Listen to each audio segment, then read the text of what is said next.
Udaipur airport पर कार्यकर्ताओं ने सचिन पायलट का किया भव्य स्वागत। वहीं मीडिया से रूबरू भी हुए पायलट बोले, वर्चस्व की लड़ाई में पिस रही है जनता।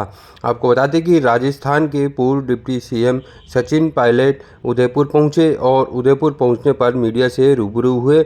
इस दौरान उन्होंने कहा कि दिल्ली में चुनाव है, राज्य सरकार को बहुत बार मौके दिल्ली की जनता ने दे दिए हैं, केंद्र सरकार को कई मौके जनता ने दिए।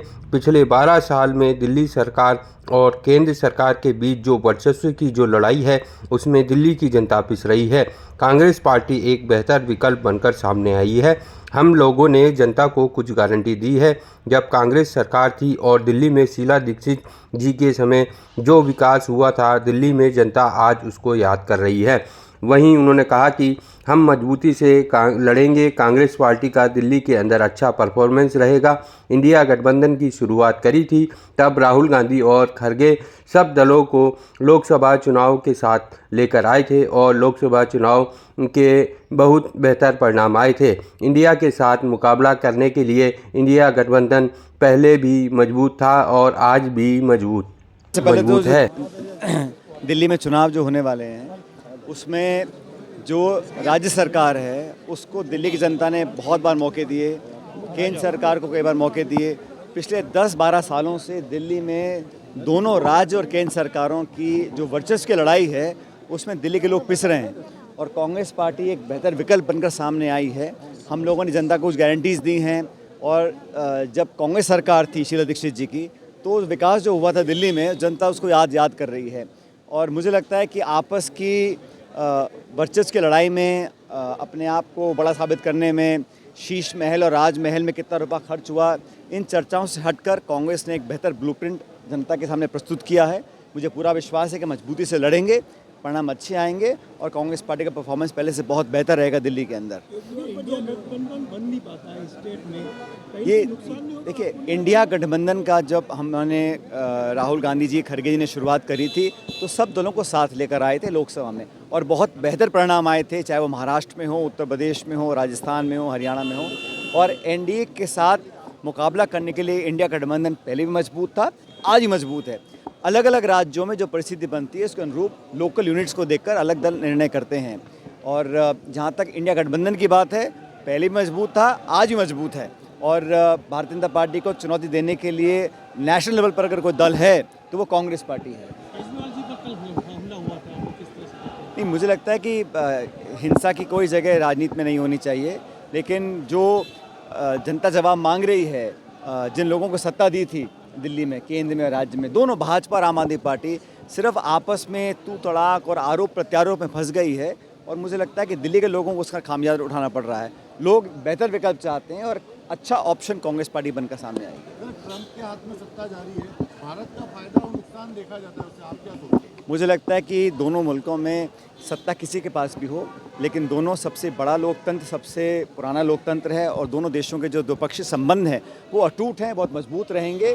और जो भी नया राष्ट्रपति बनता है जनता की चॉइस से बनता है, तो मैं तो उनको शुभकामना देता हूं और उम्मीद करता हूं कि भारत अमेरिका के जो संबंध थे वो पहले से और बेहतर हों, आर्थिक रूप से, सामाजिक रूप से दोनों देश और करीब आएँ।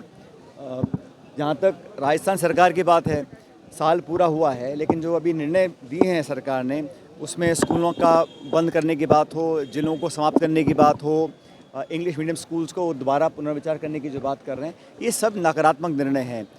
अफसरशाही बहुत हावी है। राज्य सरकार में इतने सारे पावर सेंटर बन चुके हैं कि जो सत्ता दल के विधायक मंत्री हैं वो भी दर दर भटक रहे हैं। तबादलों पर जो नया विवाद पैदा हुआ है उस पर भी सरकार को स्पष्टीकरण करना चाहिए। आने वाला सत्र चालू हो 31 तारीख को और हम सब लोग सरकार की जवाबदेही तय करेंगे, उनको मजबूर करेंगे कि वो जनता के हित में काम करें।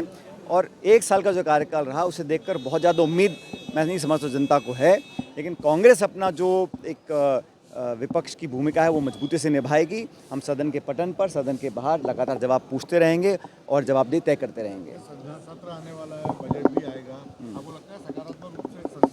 हम तो पिछले बजट में जो घोषणाएं की थी, 4 लाख रोजगार की बात की थी, अभी जो एमओयू साइन किए हैं 35 लाख करोड़ के साइन किए हैं, उनमें से कितने कारगर होंगे, तो पारदर्शिता के साथ सरकार को अपनी बात रखनी चाहिए। हम तो चाहेंगे चर्चा हो, लेकिन सदन को चलाने की जिम्मेदारी सरकार की होती है।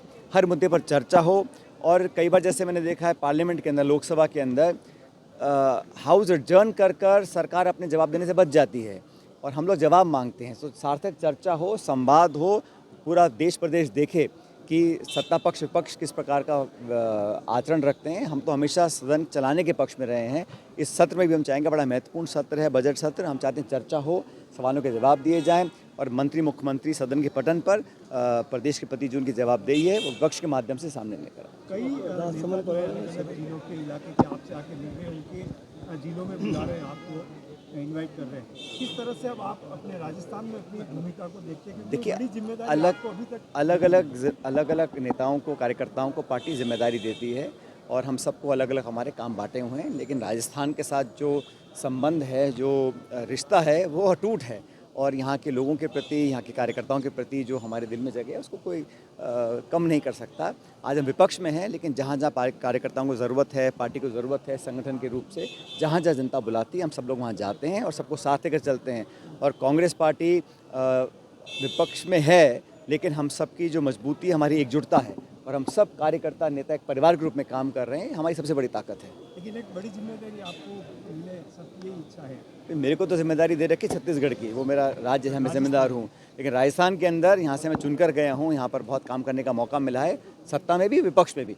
तो यहाँ के लोग, यहाँ की जनता, यहाँ के कार्यकर्ता, यहाँ की मिट्टी के साथ जो संबंध है वही मेरी सबसे बड़ी उपलब्धि है।